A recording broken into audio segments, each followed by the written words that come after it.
I died at 27. Heart attack, just like that. Ramen at 2 a.m. One bad decision too many. And then nothing. No white light, no angels, nothing. When I opened my eyes, something warm and rough was dragging across my face. Not a towel, not a hand, a tongue the size of my entire head. Above me, jungle canopy so thick the sunlight came through and thin. Broken strips. Below me, dirt, moss. The smell of something ancient and alive. And right in front of my face, a leopard. Full grown, golden eyes. The kind of calm that says I have never once in my life been afraid of anything. I looked down at my own body. Small paws, spotted fur, for legs that didn't work properly yet. I was not a man anymore. I was a leopard cub. I tried to scream. What came out was the most pathetic little sound you've ever heard. The mother leopard looked at me like I had personally disappointed her entire bloodline. She licked my head once, slow, unbothered, and turned back to my sibling. Yes, sibling. There were two of us, and one look at my brother told me everything I needed to know. He was already trying to climb out of the den, 3 days old, moving with the confidence of someone who has never experienced consequences. My brother was going to get us both killed. So here is what I was working with. I was a 27-year-old software engineer, amateur chess player, guy who once cried at a dog food commercial, now a baby leopard in sub-Saharan Africa. No claws, no strength. No territory, no plan. What I did have was every nature documentary ever made burned permanently into my brain from years of 3 a.m. insomnia viewing sessions. National Geographic, BBC Earth, David Attenborough narrating things dying in slow motion while beautiful music played. All of it, filed away, ready to use. The first week was the most humbling experience of either of my lives. I could not walk. My legs were assembled wrong somehow. Every step ended with me folding onto the ground like broken furniture. My brother figured out walking on day 2. He strutted around our den like a king, occasionally stepping directly on my face, completely on purpose. I was certain it was on purpose. Mom watched us both from the den entrance with those golden eyes. The look she gave my brother said, "My son." The look she gave me said, "What is this?" But here is the thing about having a human mind inside a leopard body. Once the legs started working, once the instincts and the thinking lined up, I learned faster than any normal cub should. While my brother chased butterflies and fell into the same hole 3 days in a row, I was watching Mom. Every hunt, every movement, the angle, the wind, the exact moment she chose to wait. A normal cub feels the hunt. I studied it. I watched her the way I used to study for exams, looking for patterns, memorizing decisions, building a system inside my head. By week 3, I could predict which direction a bird would fly before it moved. By week 5, I was using grass cover that my brother didn't even know existed. And my brother, I want to be clear that I loved him. The way you love a beautiful, reckless creature who almost dies every single day and somehow keeps being surprised by this. Day 12. He walked toward a hyena like it was a friendly dog. Day 15. He tried to make friends with a monitor lizard. Day 19. He fell in a shallow river and needed rescuing. Every single time, I was the one who grabbed him. Every single time, Mom looked at me with those eyes. Not grateful. More like, yes, this is your job now. I did not accept anything. I simply reacted. But in leopard culture, that is apparently a binding contract with no exit clause. The savannah is beautiful in a way that breaks something in your chest. Sunsets like someone spilled orange paint across the whole sky. Grass that turns gold in the afternoon. Night sounds that stack on top of each other like music from a world that has never heard of silence. Beautiful in every direction. Until something tries to eat you, and then something tries to eat you. That is the complete rhythm of this place. Beauty, beauty, beauty. Something tries to eat you. Repeat until dead. The first real test came at 6 weeks. Mom left us in the den, good rock cover, deep shadow, and went to hunt. Normal. We'd done this routine a dozen times without problems. My brother decided this was the perfect moment to leave. There was a smell in the air. His body language said. His nose went up. His eyes went wide. Something interesting was out there. I caught the smell half a second after he did. And every documentary, every nature video, every David Attenborough sentence I had ever absorbed fired in my brain at exactly the same moment. Territorial male, unfamiliar cubs, no mother present. I knew what happened next. I had watched it happen on a screen in my old life while eating chips. Now I was the cub in that scenario. I grabbed my brother by the scruff and pulled him back. He squirmed. He made the sound of a creature who feels its freedom is being deeply violated. I held on and did not let go. The male leopard circled our den entrance. I could hear each footstep, each slow breath, low and measured and curious. I pushed us both into the deepest shadow and stopped breathing. My brother went still. I don't know if he understood the danger. I think he felt it coming off me like a temperature. Sometimes fear says more than any language. The male stood at the entrance for a long time. Then the footsteps moved away, slowly, no rush. Like he had simply decided we weren't worth the effort today. When Mom came back with a gazelle, she dropped it and looked straight at me. Not my brother, me. And the look on her face was something I hadn't seen from her before. She knew something was different. Not that there was a human soul living in her cub, but she knew I was the one thinking, watching, making decisions. She had noticed. She held my eyes for a long moment. Then she tore the gazelle open and stepped back. That was it. No ceremony. Just a mother making a quiet decision to trust whatever her strange cub was. 3 months in, I was bigger than my brother now. Not dramatically, but visibly. And I need to tell you something about hunger in a predator's body because nothing prepared me for this. Human hunger says you should eat soon.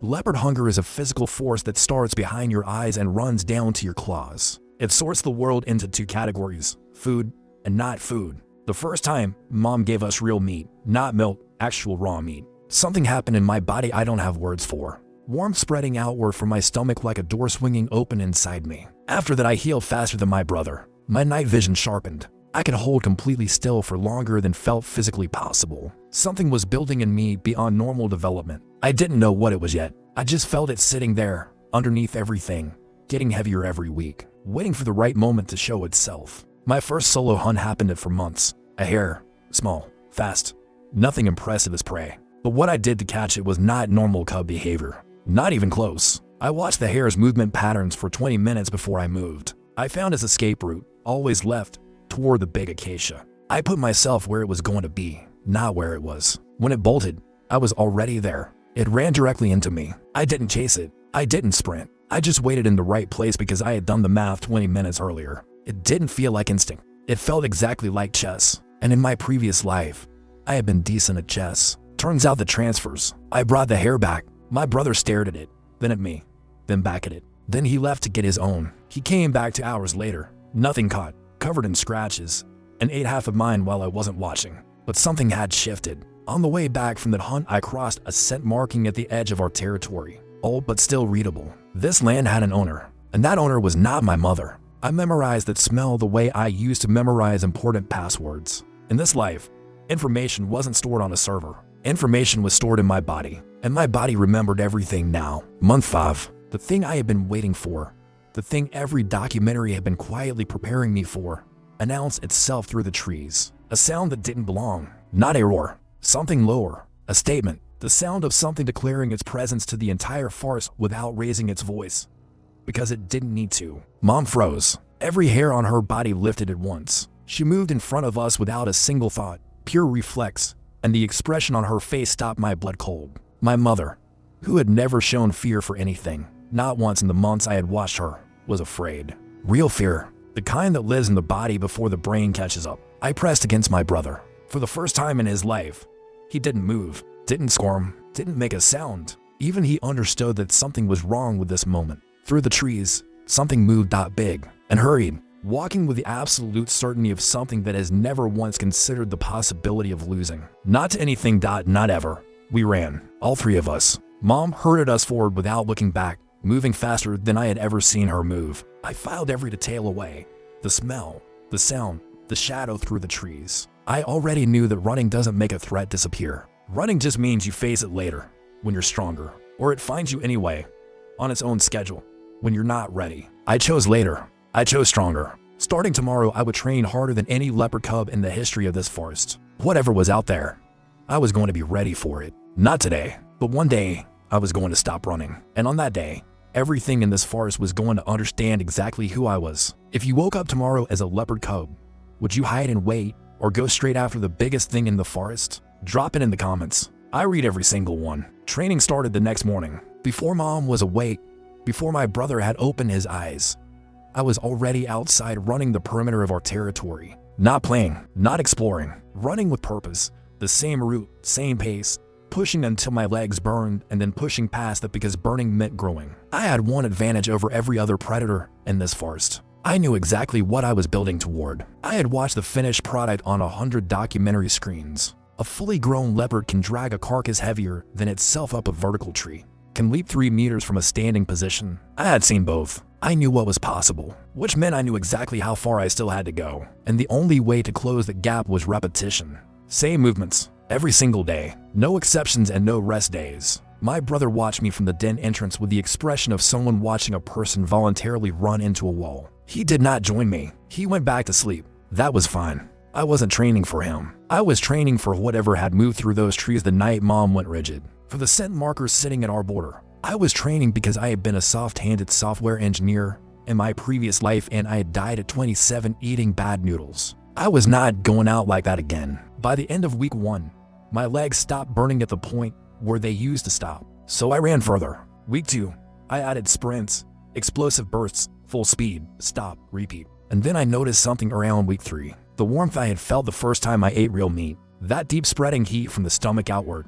It came back when I pushed hard enough. Not every time, not predictably, but on the days when I went past the point where everything said stop, the warmth would surge through me like a second wind from somewhere deeper than muscle. After it passed, I felt different, faster, clearer. Like something inside had been upgraded permanently and was not going back to what it had been before. A small change, real. I didn't tell anyone, partly because I couldn't. Leopards don't do detailed conversations. Mostly because I didn't understand it, and you don't share things you don't understand. People take them. Month 6, Mom started taking us on real hunts. Not watching, participating. And the first time I ran alongside her, I understood something no documentary had fully prepared me for. The speed is not something you can watch and understand. You have to be inside it. Ground disappearing under you, wind flattening your ears, every sense narrowing to one bright point of focus. Mom was faster than me, obviously, but I was faster than my brother, and that gap was growing every week. He had natural reflexes and good instincts. He did not have a training schedule.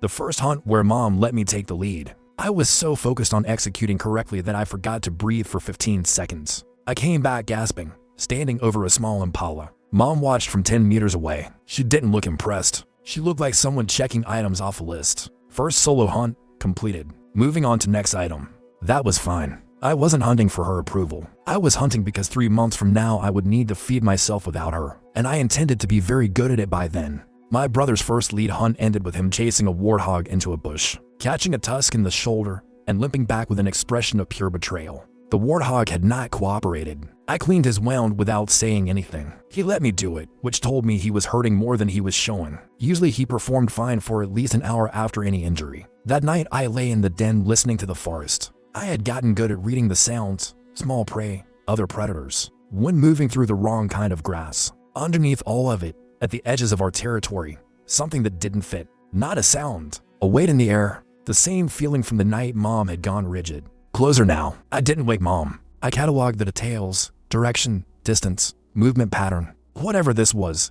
It circled our territory at irregular intervals. Not random, deliberate, mapping us. I knew what systematic boundary testing looked like. I had read enough in my previous life to recognize it. Something was deciding whether we were worth the trouble of a serious approach. I went home and trained harder. I spent the next week expanding my training to include tree work. Leopards cache kills in trees. I knew this. What I hadn't appreciated was how much upper body strength it actually required. First attempt hauling a dead impala leg up a tree. Made it to meters before my grip failed and it fell on my head. My brother witnessed this from the ground and his entire body expressed joy. I tried again. 3 meters again 4. Within a week I was hauling carcasses 8 meters up without stopping, claws finding holds automatically. 2 weeks of that and I could do the whole climb in one continuous movement without pausing once. The tree work changed something unexpected. The strength I built in my shoulders changed how I moved on the ground. The same muscles pulling weight vertically were now driving my acceleration forward. I noticed it first chasing a gazelle. Halfway through the sprint something shifted and I was moving at a speed I hadn't accessed before. The gazelle heard the difference in my footfalls. It looked back. That was a mistake. I caught it while it was looking. Mom was on a copia watching. She came over, sniffed the carcass, looked at me once, walked away. In Mom language, that was a standing ovation. 7 months old, Mom started ranging further, sometimes gone to full days. She was beginning the process of loosening the bond, teaching us by degrees that we were going to be alone soon.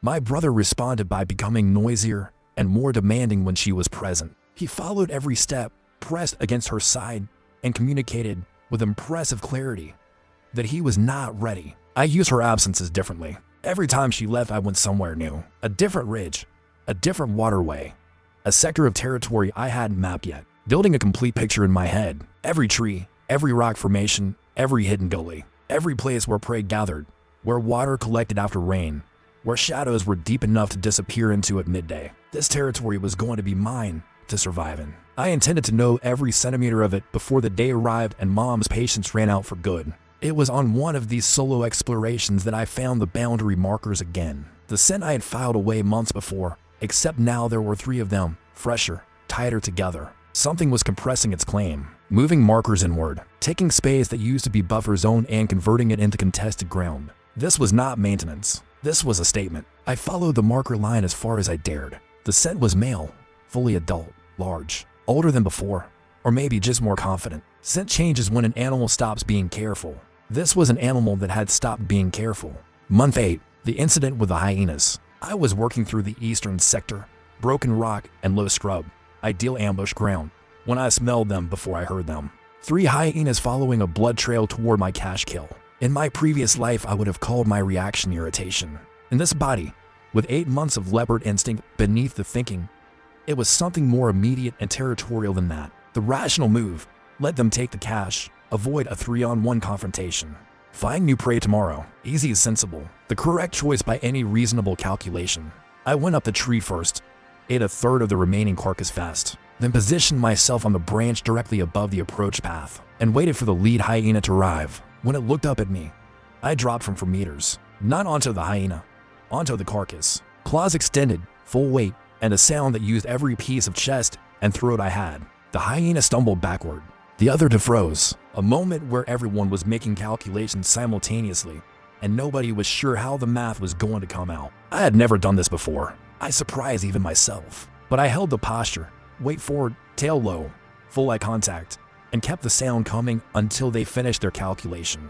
The lead hyena turned. The other two followed. They disappeared into the scrub, making the specific sounds hyenas make when retreating while trying to look like they simply changed their minds. I sat in that tree for a long time afterward. Something had shifted in how I responded to threats. The calculation wasn't just survival anymore. Something underneath it wanted to hold ground. The warmth surged through me that evening, stronger than usual. When it passed, I checked my claws against a mark on a tree root from 3 weeks earlier. Visibly longer. A real measurable difference. Whatever this internal force was, it responded to confrontation the same way it responded to hard training. It grew when I pushed it into resistance. I had just found a new way to push. I started seeking low-stakes confrontations on purpose. JACKALS. Small cats. Wandering wild dogs confused about whose territory they were in. Just enough resistance to reliably trigger the warmth. My brother noticed the change before I did. He started watching me the way he used to watch Mom. Studying decisions, tracking movements. Less like a sibling, more like someone deciding whether to ask. He was old enough now to make his own choices.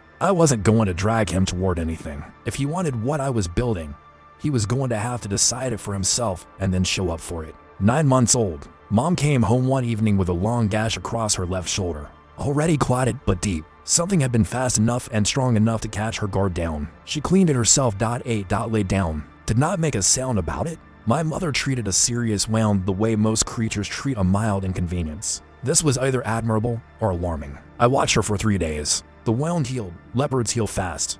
But her movement patterns changed. A new watchfulness. A habit of checking specific directions she hadn't checked before. She had encountered something new. Something that had left a mark she didn't expect to be carrying. That was significant information about whatever it was that had been circling us. On day 4, she took us hunting in the opposite direction from her usual range. Deliberately, I filed the avoided direction in the same mental folder as the scent markers and the weight in the dark. Everything was pointing the same way. Something patient enough to map us for months before moving. Fast enough to mark my mother before she could avoid it. Getting closer in both senses. I ran the extended route twice that evening. The warmth came on the second lap without me pushing for it, spreading faster than usual, settling into my shoulders like armor, being carefully fitted.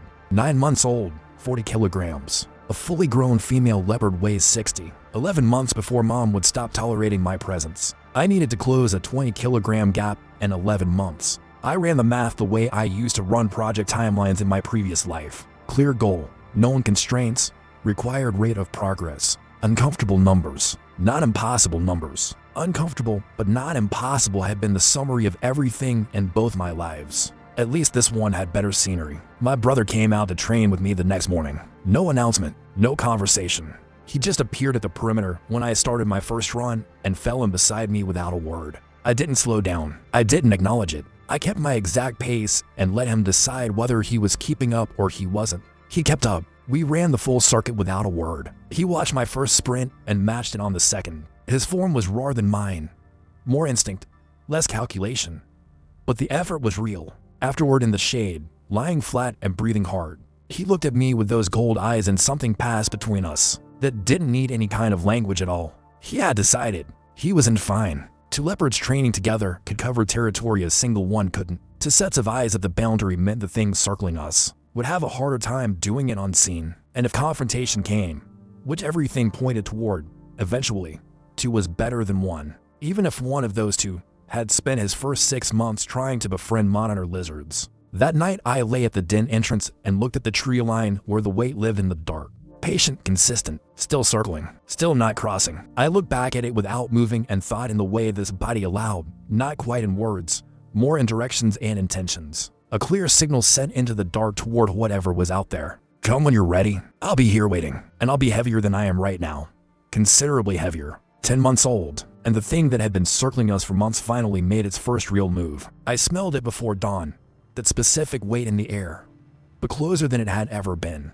Not at the boundary line, inside the boundary line. Our territory, our ground. I was already awake. I had started sleeping lighter around month 8, some shift in my nervous system I hadn't asked for. My body had decided threats were worth knowing about early. I nudged my brother awake with one paw. He made his usual sound of profound protest. I pushed harder. He opened one eye, smelled what I was smelling, and both eyes came open fast. Mom was already at the den entrance. She had been awake longer than either of us, standing completely still, nose working, reading the air with an expression I had learned to take seriously. The three of us stood in the dark before dawn without making a sound. The weight in the air got slightly heavier and then stopped moving. 40 meters away, maybe 50 waiting. Mom made a decision. She turned and looked at us, a long look, very direct, and then she walked out of the den in the opposite direction, leading us away, prioritizing distance over territory. I understood the logic. One injured shoulder at maybe 80%, to cubs not yet full grown,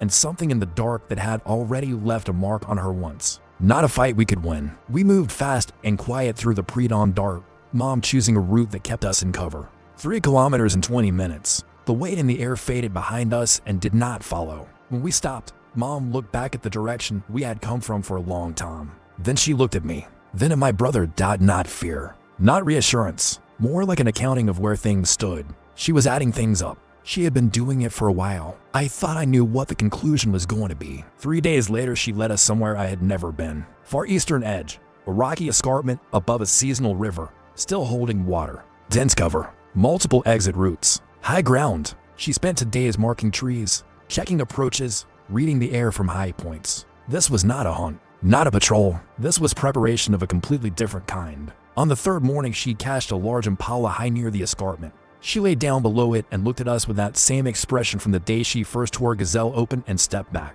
My brother ate without thinking about any of it. I ate while turning over every implication of what I had just watched her do. Same food, completely different meals. She was stockpiling, good cover, cached food, high visibility. Either she expected to be here for a while, or she expected not to be somewhere else for a while. Those were two very different things. I needed to know which one it was. For days later, I got my answer, and I didn't like it. I got my answer for days later when she came back from patrol moving differently. Not injured. The way something moves when it has confirmed what it suspected and was hoping was wrong. She had found tracks. I could read it in how she held herself. Big tracks. The things circling us had not moved on, had not been deterred, and it had found our main den. Our den was compromised. We were at the escarpment not as temporary shelter, but as a new permanent base. And Mom had set it up before we needed it, which meant she had seen this coming before I did. I felt something that took me a moment to identify because I hadn't felt it much in this life. Respect. Clean and direct. My mother had been running strategy while I thought she was just reacting. I went out and ran 12 kilometers twice that afternoon. The warmth came halfway through the second circuit and stayed deep, sustained, different from the quick surges. When it passed, I took inventory. 43 kilograms. I could feel the number, the same way I felt where my paws were. As a physical fact, present and simply known. I needed 17 more kilograms and about 10 months. The math had not changed, but something else had changed, and I was starting to understand what it was. The warmth wasn't just making me bigger. My bones felt denser under pressure. My claws caught light differently than 2 months ago. The change was not just size. It was structure, something more fundamental than ordinary growth. The kind of change that doesn't reverse. Permanent upgrades, one session at a time. I thought about the leopards in my documentary memory. The ones that held territory for years. That other predators moved around instead of through. Not the biggest ones. The ones built right. Density over volume. Efficiency over spectacle. Not just a bigger leopard. A better one.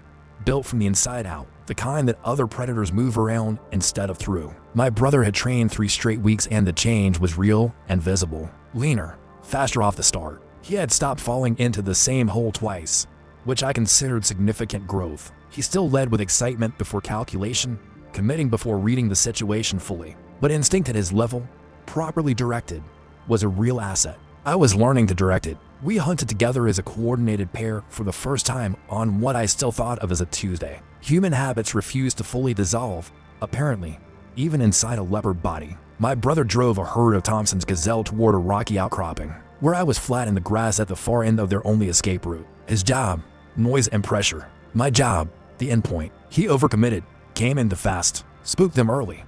But panic sent them exactly where I needed them. I had chosen that position already, accounting for the probability that he would overcome it. To gazelle.clean, my brother stood over his, chest heaving, looking at me with an expression that was somewhere between triumph and the specific embarrassment of knowing you got lucky. I said nothing.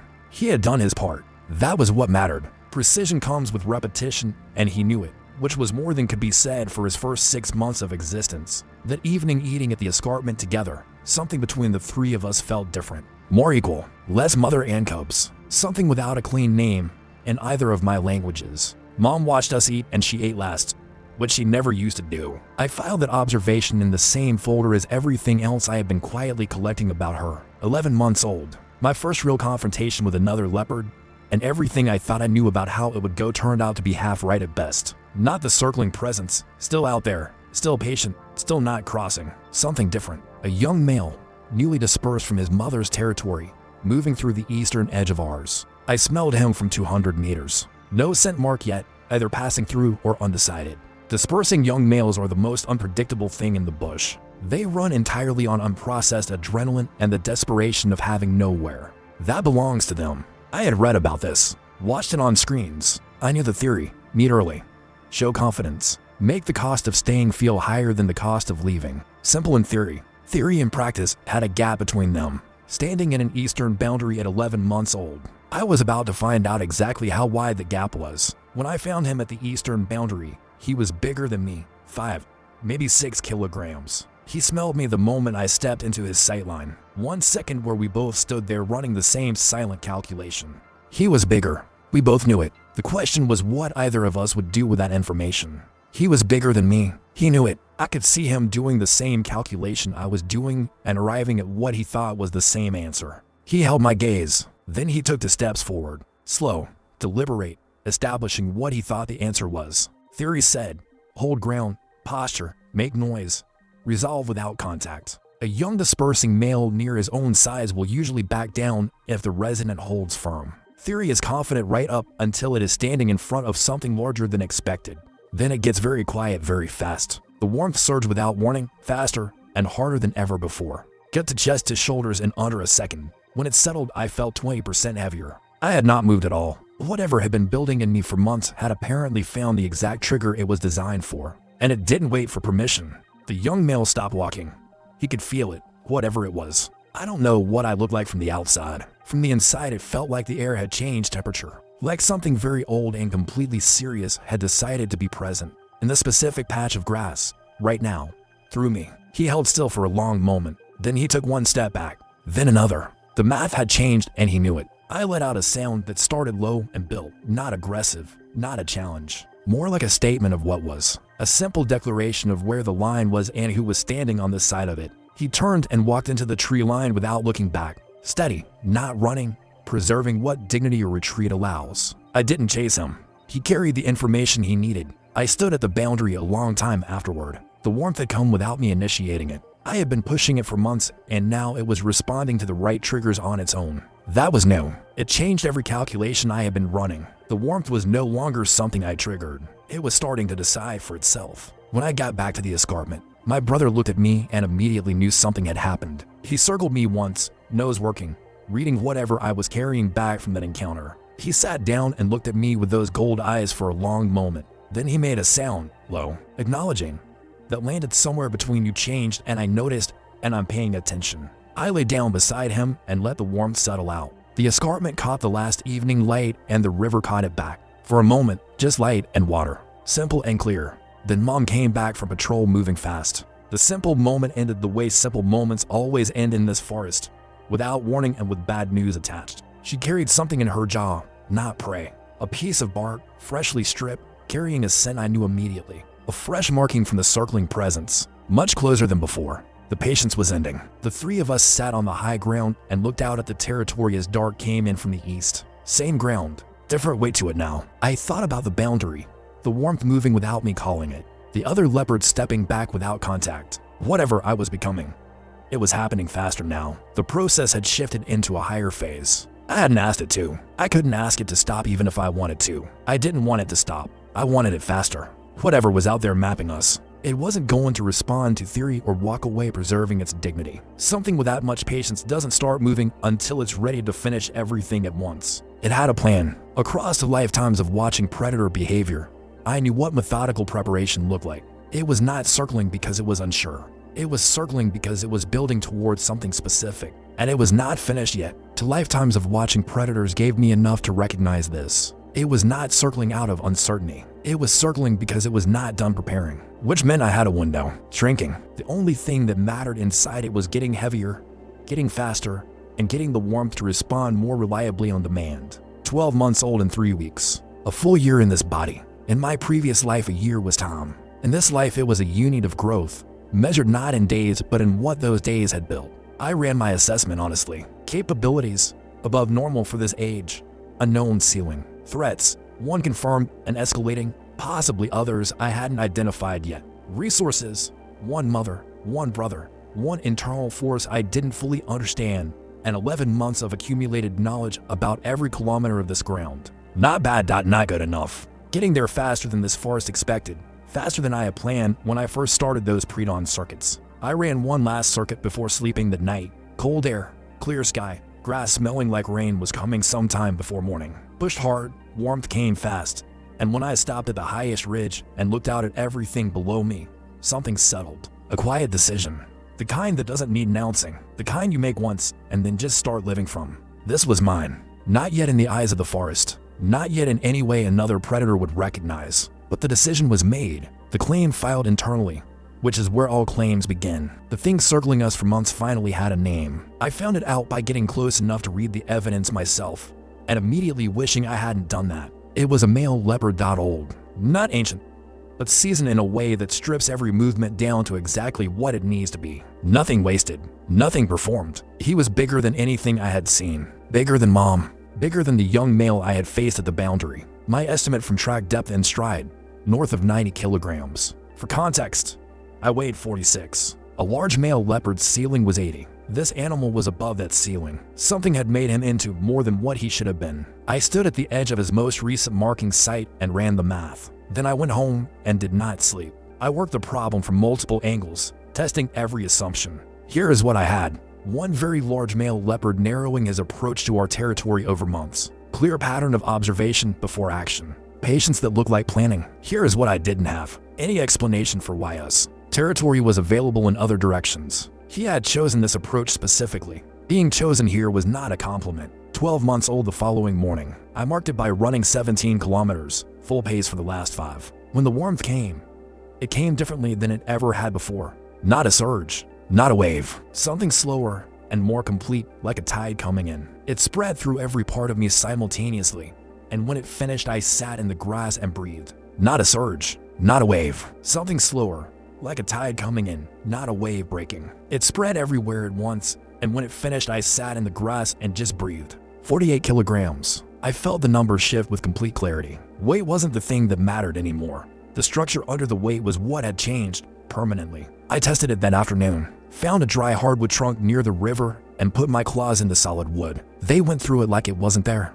I stood still staring at what was left. Then I pressed my paw slowly against a second trunk. It compressed under me like it was softer than it was, not crushed, just yielding. Acknowledging what was being applied to it, I filed that away. Then I went back to the problem of the old male, because the timeline had changed. Closer marks, more frequent visits, less buffer between each approach. He was nearing the conclusion of whatever calculation he had been running for months. I had maybe 2 weeks before he crossed the line and everything came at full speed. I made a decision I knew Mom would not like. I went to find him, not to fight, just to get the information I could only collect one way. I tracked him for 2 days through the eastern sectors. He moved methodically, unhurried, systematically. Not a predator wandering, a predator doing a final survey before committing. On the second day, I got within 60 meters without being detected. And then I understood something that reframed everything I had been building in my head about this situation. He knew I was there. He had known from the moment I started tracking him. He adjusted his route to give me a better view. He was letting me observe him deliberately. I stopped moving. He was not treating me like a cub or a threat. He was treating me like something he was evaluating, watching me watch him, measuring what I did with what I learned. This was not normal behavior. I had known that from the beginning. But giving a cub a better view while she tracked him, that removed the last doubt I had been carrying about what he was. Something else was in here. Something that recognized what I was in a way no ordinary leopard should have been capable of recognizing. I made the riskiest choice of either of my lives. I walked toward him, slowly. No aggression, no challenge, the leopard equivalent of hands where he could see them. Every instinct generating strong opinions about how bad this decision was. He watched me come without moving, without posturing. Those old dense eyes that had seen things I hadn't seen. I stopped at 7 meters and we looked at each other across the silence. Here is what I cannot fully explain. In the silence between 2 leopards in an African forest,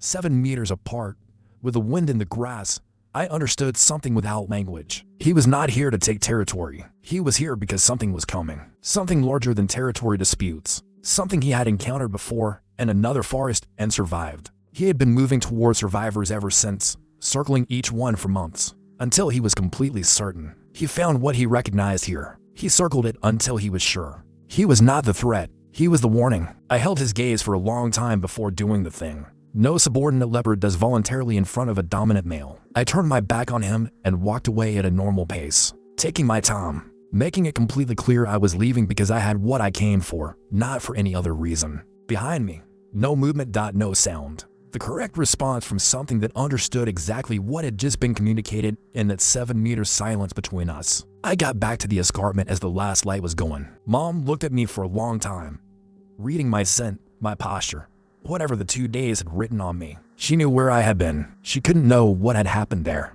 but she knew I had come back changed and intact, and I could see her recalibrating how she thought about me. My brother pressed his nose to my face when I lay down, checking. Then he settled beside me without asking anything. We had both gotten good at not asking unanswerable questions. 3 days later, the old male crossed our boundary for the first time.